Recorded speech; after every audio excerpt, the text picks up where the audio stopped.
possibilité de regarder par le hublot. On était un peu comme les premières images, on a vu Samantha Testoretti, une astronaute italienne de l'Agence spatiale européenne, qui avait le nez sur ce petit hublot.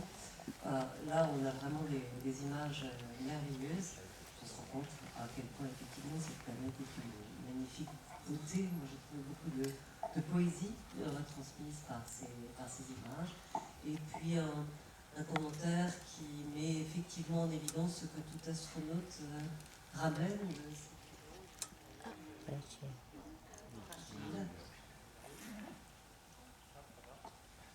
Et dont nous devons assurer bien sûr la préservation. Vous avez vu la beauté des couleurs, vous avez été impressionné par ces orages qui se déploient sur des centaines de kilomètres, les aurores boréales.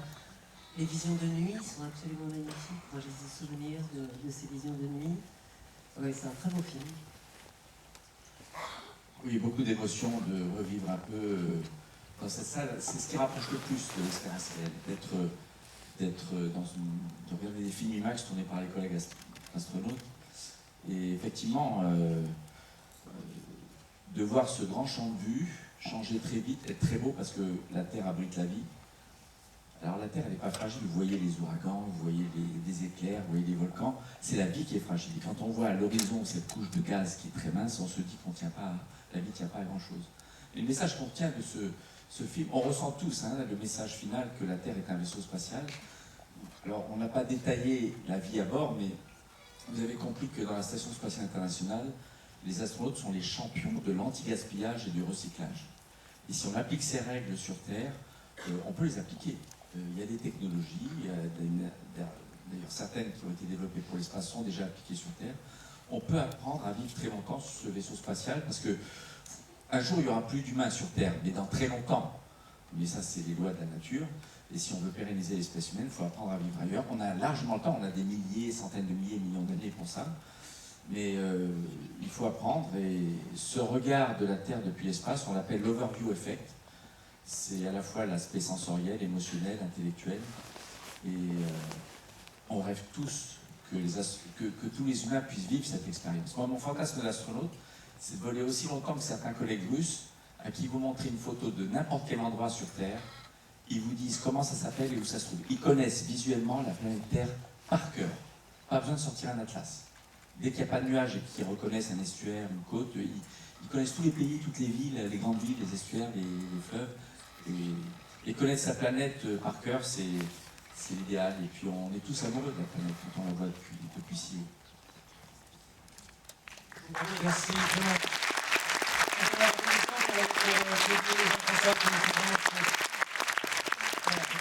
De venir ce soir et nous livrer une bonne expérience. Je ne vais pas dire que l'humanité a besoin de grands récits, qu'on vit dans des mythes et que finalement ils descendent aussi de l'Olympe. Non, peut-être, non, je ne sais pas. Enfin, presque. Hein. Donc, en tous les cas, pour moi, effectivement, on est dans le rêve et le lyrisme le plus total, celui de l'exploration spatiale qui me semble vraiment l'ultime voyage de notre humanité. Quelques questions dans la salle. Je crois qu'on va se donner 2-3 minutes pour échanger, profiter de cette... voilà. Il y en a une, Michel Chevalet. Ah, Michel Chevalet. Oui, oui. Jean-François Clairvoy me l'a fait vivre.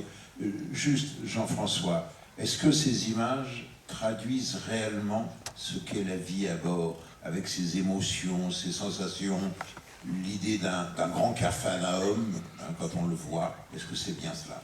Oh là, c'était bien rangé. Ils s'étaient bien rangés pour pouvoir déplacer la caméra, j'imagine. Mais quand les astronautes travaillent, ils sont focalisés sur l'objectif. Un astronaute ne veut pas revenir bredouille et dire « Oh ben ça c'était trop difficile, je n'ai pas réussi ». On est obsédé à réussir, on est focalisé sur la solution dès qu'il y a un problème. Alors, on ne se plaint pas des problèmes, mais on cherche toute la solution parce qu'on sait qu'il y en a. Et dès qu'on peut prendre un peu de temps de libre, souvent on le prend d'ailleurs sur le sommeil, sur les vols courts, parce qu'on a moins de temps de libre que sur les vols longs, eh bien on va au hublot, on va coller au hublot, et là, on a des larmes aux yeux. On m'avait prévenu avant le vol. Même l'astronaute le plus quai, commandant de bord, cow-boy, qui a tout vu, qui ne montre pas ses sentiments, a les yeux mouillés d'émotion en regardant la Terre défiler. Et je l'ai vécu, et c'est très très fort. C'est presque comme dans une autre vie, tellement c'est fort.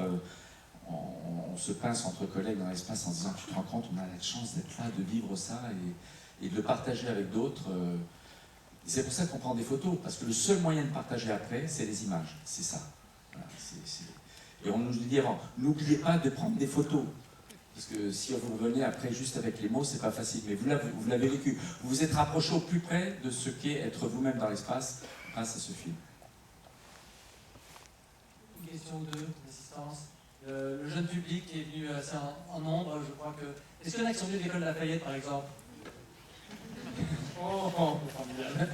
Allez, une question. L'un d'entre vous, mademoiselle. Je vais m'avancer pour passer le micro, parce que c'est pas si facile dans cette salle de circuler. Je m'appelle Alma et je voulais poser la question, est-ce qu'un astronaute, être un astronaute, est-ce que c'est difficile, par exemple, quand on sort dans l'espace et que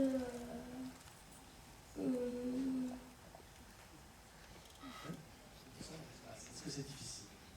quand on sort de la station, enfin, comme l'astronaute dans le film. Oui, comme on l'a Est-ce vu qu'on a peur? dans le film. Alors, voilà. Ni Jean-François ni moi, on a fait de sorties extravéhiculaires, mais on en a beaucoup entendu parler, on s'est entraîné. C'est vrai que vous avez vu les images. Quand on est à l'intérieur de la station, c'est peut-être un petit peu Capharnaüm, mais en tout cas, on est protégé. Il y a l'épaisseur métallique des parois, il y a une atmosphère recomposée. On vit, vous l'avez vu, en chemisette. Quand on sort à l'extérieur, là, on se retrouve dans ce vide spatial.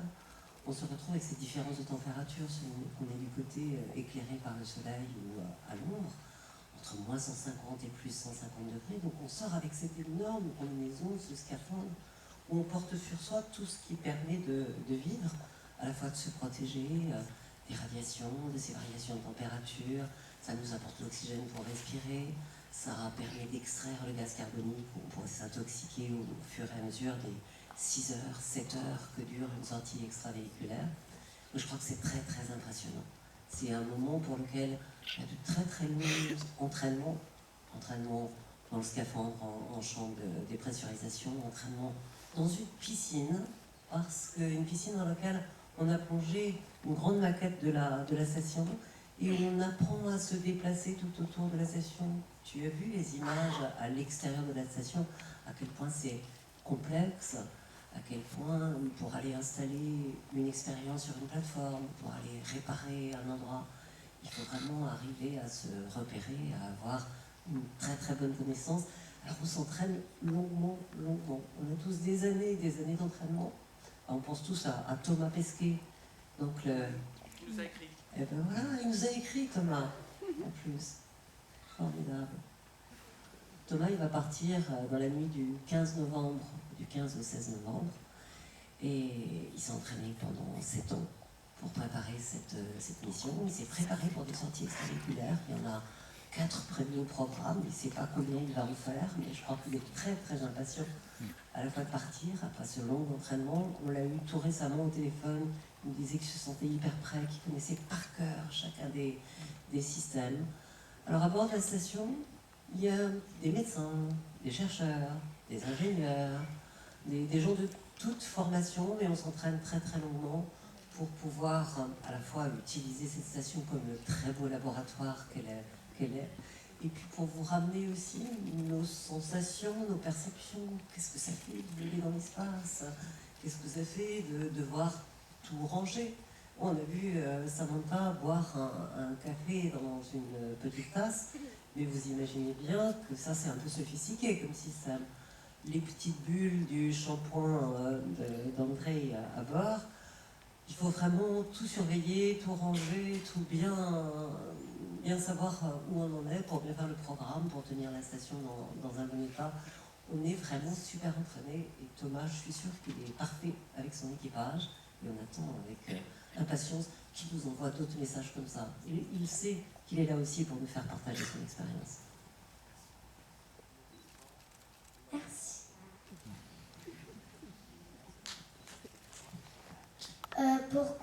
Pourquoi on doit faire du sport?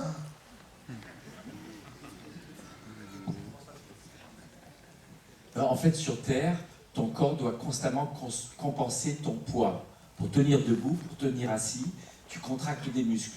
Dans l'espace, on flotte en apesanteur sans avoir besoin de contracter le moindre muscle. On ne sent pas son poids. Et en flottant, en regardant par le hublot, on oublie même qu'on a un corps. On peut même se sentir juste être une conscience flottante. Donc pour pas que le corps s'atrophie, pour pas perdre les muscles, il faut se forcer à faire du sport tous les jours.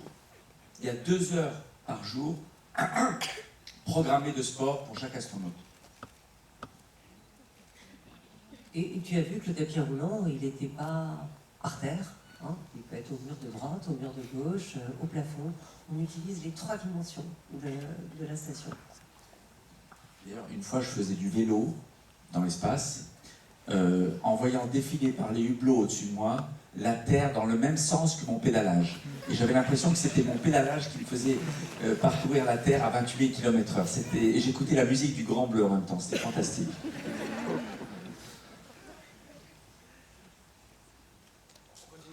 Ah, moi, j'aimerais savoir, après ce film, il y en a combien d'entre vous dans la salle qui aimeraient faire un petit voyage dans l'espace? Claudie et moi, on vous accompagne pour tout vous expliquer, vous accompagner une petite semaine. Voilà. Combien seraient prêts à partir? Ah, incroyable. C'est pas mal. C'est pas mal. Super. Ça vaut vraiment le coup, hein, c'est tellement magnifique. La Terre est plus belle que ce que vous pouvez imaginer tant que vous ne la voyez pas d'en haut. Vous le voyez déjà, elle est très très belle, même de la route, de la campagne, de la montagne. Mais quand vous la voyez de très haut, vous voyez qu'elle est isolée, elle est finie sur fond noir du cosmos, parce qu'on ne voit pas les étoiles si on n'éteint pas les lumières pour adapter la vue. Et on la trouve vraiment magnifique. C'est un bijou, c'est plus beau que ce que l'homme n'a jamais pu imaginer. Et d'ailleurs, on se pose la question de la création. Comment l'univers a-t-il pu créer cette perle aussi jolie, aussi contrastée, colorée, pleine de vie? Et c'est très émouvant. Oui, partir dans l'espace, puis continuer à chercher, à explorer. Enfin, on l'a vu, on nous a parlé des exoplanètes, on s'est promené un petit peu dans la galaxie, sorti du système solaire. Ça, c'est aussi tout ce que la recherche, la science, la technologie nous permet de découvrir. Là, on était ce qu'on appelle en orbite basse. L'orbite sur laquelle tourne la station spatiale, elle est à 400 km de notre Terre, ce qu'on appelle l'orbite basse. On se pose la question aujourd'hui de, bien sûr, envoyer des sondes au-delà. Il y a des sondes qui ont déjà fait des voyages très très éloignés.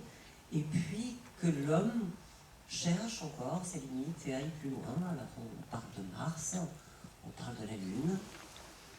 Pour se préparer à un voyage martien, il y a quand même encore pas mal de difficultés à surmonter. Non seulement de faire du sport pour avoir des muscles et un squelette en bonne condition pour travailler sur la planète quand on y arrivera, mais se protéger des radiations. On a vu que notre planète, elle avait aussi la chance d'être protégée de radiations trop dangereuses, ce qui n'est pas le cas quand on ira plus loin. Et voilà, ça c'est l'exploration, encore plein de choses à découvrir. Oui, alors c'est toute la jeune génération. Je suis sûre qu'il y a plein d'aspirants, non seulement astronautes, mais ingénieurs, scientifiques, techniciens, développeurs de nouveaux capteurs, de nouveaux satellites. Vous nous apporterez les réponses, on compte sur vous. Et la planète a besoin de vous. Bonjour, comment ça fait un départ en fusée?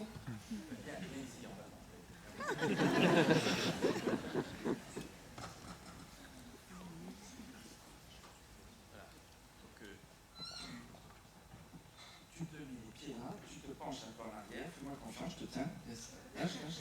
Voilà, mets tes pieds sur la chose. Voilà, on est comme ça dans le siège, et puis hop, ça secoue. Et on se sent pousser très très fort vers le haut. Voilà. Alors regarde vers le haut, Imagine que tu vas là-haut très très vite, c'est-à-dire qu'au bout d'1 minute, on atteint la vitesse du son, ça va. C'est bien, on peut l'applaudir. Vous poussez très fort dans le dos. Imaginez que vous êtes assis dans un avion. On a un fauteuil comme dans un avion. Sauf que l'avion, là c'est dans le cas de la navette, mais Soyouz c'est pas très éloigné. Imaginez que vous êtes assis dans un avion, mais l'avion, on lui met le nez vers le haut. On l'incline de 90 degrés vers le haut. Donc vous reposez sur votre dos. Et quand on allume les moteurs, eh bien on accélère très vite. On atteint 28 000 km/h en seulement 9 minutes. Donc c'est très rapide. Et en 8 minutes 48, on a utilisé toute la propulsion, on a atteint la vitesse de satellisation et hop, tout s'arrête, il n'y a plus de bruit, il n'y a plus de vibration et on est en microgravité. Jour, le temps du voyage, jusqu'au retour dans les steppes du Kazakhstan. Ça, c'est...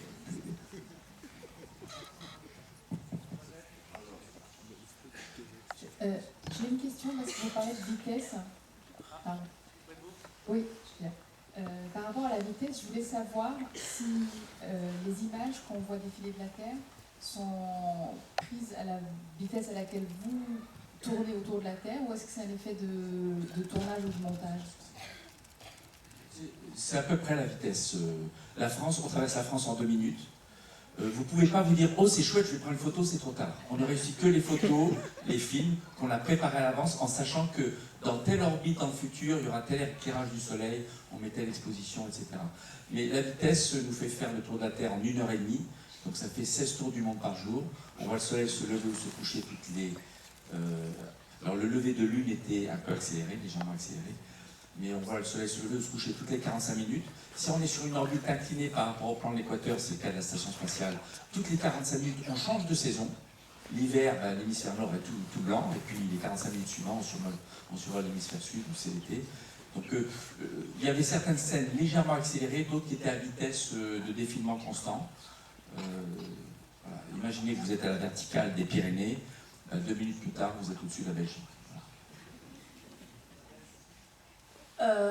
Faut faire combien d'années d'études pour être astronaute? Alors, Claudie, elle a le record. Mais c'est typiquement, on cherche parmi des candidats qui ont typiquement 2 maîtrises ou un doctorat, ou qui ont c'est typiquement Bac plus 5, 6 ou 7, ça dépend. Ce qu'il faut, c'est être très bon dans ce que vous avez choisi d'étudier, et c'est plusieurs années après le baccalauréat. Mais comme Claudie l'a dit, il n'y a pas une filière dédiée. Aujourd'hui, on sélectionne dans un éventail extrêmement large. Vous avez océanographe, vétérinaire, vulcanologue, chimiste, biologiste, chirurgien cardiaque, il y a une femme japonaise chirurgien cardiaque, nageur de combat, plongeur professionnel, pilote d'hélicoptère, pilote de sous-marin, pilote d'avion, ingénieur en informatique, ingénieur en électronique.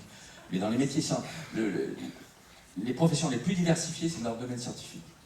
Des docteurs dans toutes les disciplines. Et puis après, à bord, avec l'entraînement, on devient plombier. On fait des réparations, on fait les... Il faut bien préciser que si on sélectionne parmi ces professions, ce n'est pas pour demander à ces personnes d'exercer leur spécialité une fois astronaute. Une fois qu'on est sélectionné astronaute, on est tous formés au même métier, qui est un métier d'opérateur, de pilote, de bras robotiques, de scaphandre. Le scaphandre, ça se pilote, de vaisseau spatial, d'instruments scientifiques. Nous sommes des manipulateurs de machines complexes. Mais le fait d'avoir une diversité des profils, ça augmente les chances de trouver des solutions innovantes à des problèmes. Si vous donnez un problème à un groupe formé que de pilotes, ils penseront tous de la même façon.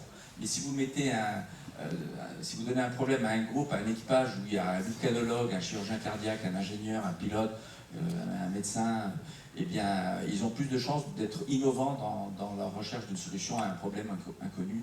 C'est la loi que nous enseigne la nature avec la biodiversité. C'est pour ça qu'on diversifie les profils. Merci.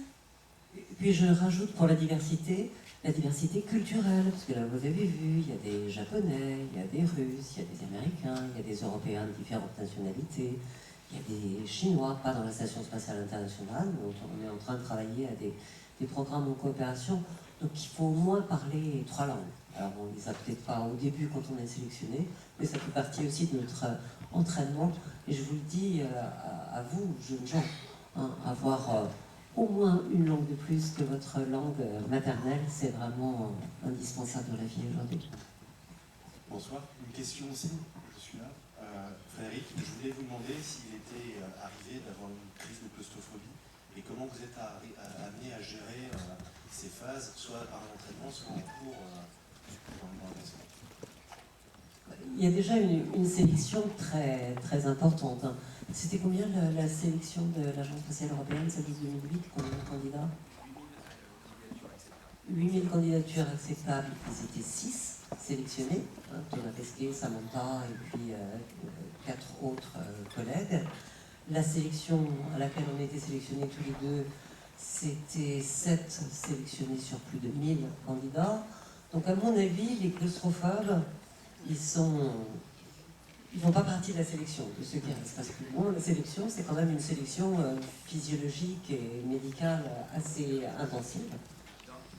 Dans la sélection, il y a un test de claustrophobie, en tout cas à la NASA. C'est-à-dire on nous enferme dans une bulle de 1 mètre de diamètre, une boule fermée étanche, et il fait noir dedans. On nous demande juste de ne pas nous endormir.